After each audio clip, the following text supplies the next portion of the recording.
تيليغراف معروفة بمصادرها القوية والمتينة والتي لا يرقى إليها الشك تماما. وإذا تحدثت على الجزائري رايان أيت-نوري بأنه مطلوب بقوة من هذا المدرب ومن هذا الفريق، فهذا الأمر راه صحيح.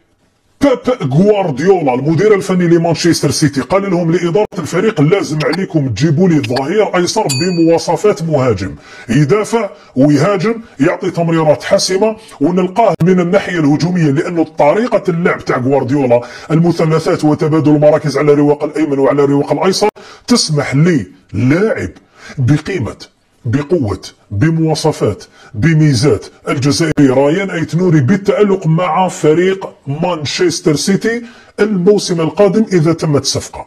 كما راكم تشوفوا في هذا المصدر لصحيفة التليغراف الإنجليزية، بيب غوارديولا يطالب من إدارة مانشستر سيتي بالتعاقد مع ظهير أيسر قوي ومميز. كي تقول لي ظهير أيسر قوي ومميز يا بيب يا غوارديولا، شكون هو الظهير الأيسر لو يصنع الحدث في الدوري الإنجليزي هذا الموسم؟ من هو الظهير الأيسر الذي يحقق مباريات ويقدم مستويات كبيرة مع فريقه؟ من هو الظهير الأيسر اللي عنده أرقام أكثر من أرقام بعض المهاجمين في البريمير ليج؟ هو الجزائري رايان أيت-نوري.